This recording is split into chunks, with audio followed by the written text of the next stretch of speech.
So the first step that we need to take in establishing whether someone's negligent or not is to determine whether the defendant, the person who's alleged to have caused the harm, owed the plaintiff, the person who is alleged to have been harmed, a duty of care. So this duty of care is central. It's the first step. If you don't owe a duty of care, you can't be negligent. So we're not negligent for all acts we take.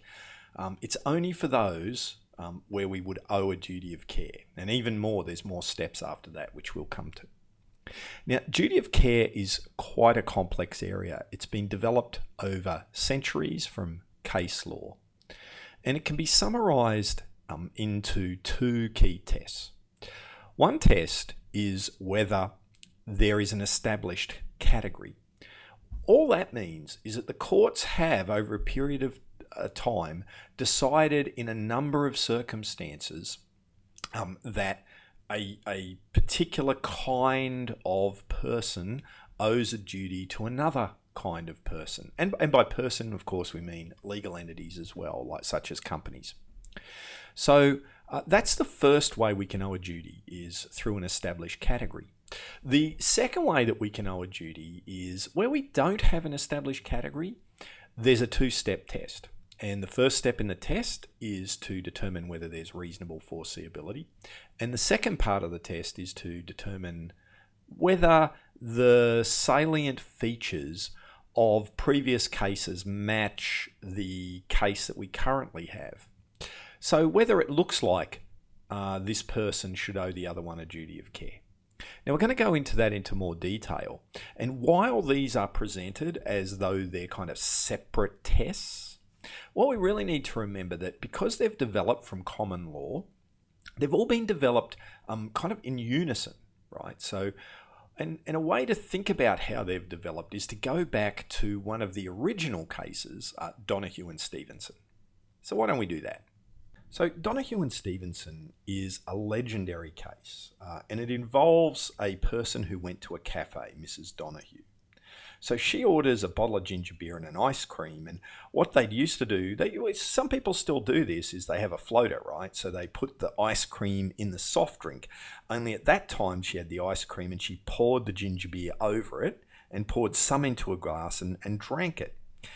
Unfortunately for her, what she found was a decomposed snail in her drink, in the bottle, and she drank it, and so she'd been drinking this particularly nasty substance, and she got sick as a result of it, right? So she suffered personal injury. Now, normally, a manufacturer in this situation wouldn't be liable, particularly back in the days when Donoghue and Stevenson was decided. And the reason was that Mrs. Donoghue had bought the drink from a cafe, and they bought the drink from the manufacturer. Right? So the problem here is that Mrs. Donoghue really only had a breach of contract with the cafe. She had no relationship with the manufacturer. And there was no way that she might be able to sue the manufacturer for the harm caused. Of course, the cafe is going to say, look, we didn't manufacture the drink. We didn't put the snail in there. We didn't do anything wrong. So why should we be liable?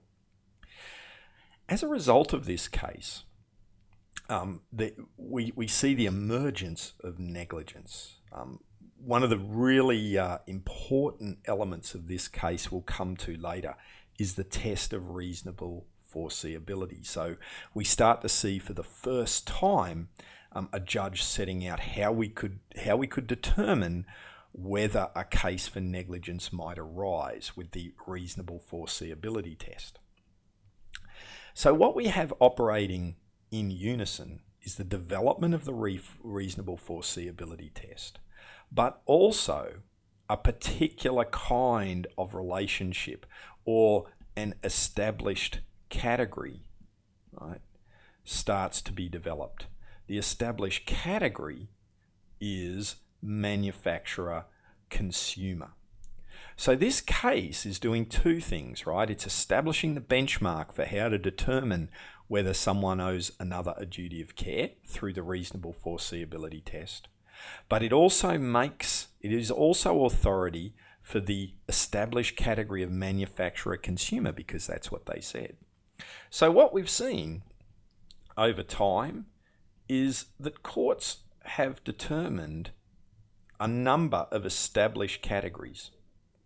And if we're in one of these established categories, we're going to owe a duty of care. If we're not in an established category, then we need a test. The first stage of that test is reasonable foreseeability. And again, that comes from Donoghue and Stevenson originally, and the neighbour test.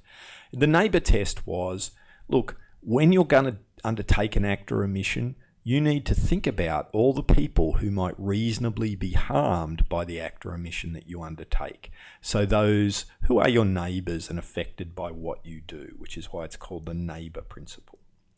No, you don't actually have to be a neighbour or even be close to someone. You know, a manufacturer is not necessarily locationally or geographically close to the consumer, but they're very close in the use of the product, and that's what's meant by neighbour. So since that time, you know, courts have considered lots of different cases and started applying the reasonable foreseeability test, and also developing that test a little bit further, which we'll get to. As part of that, there's a whole line of authorities for different established categories. So motorists, so road users, a duty of care. Imbrie and McNeely is an authority for that. Doctors owe patients a duty of care. Rogers and Whitaker are authority to that. And also occupiers owe people entering the property or entrance a duty of care. And that's this case that we have here, Australian Safeway Stores and Zelazny.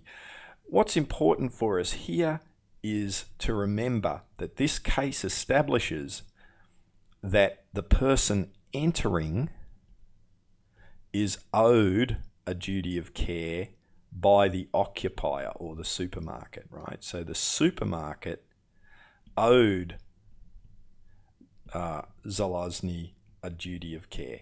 And we have the establishment of these established categories. So there's lots of established categories, by the way. Here's the few that you should be aware of. The only authorities that you need to remember for the exam are those that I've underlined there, the two cases.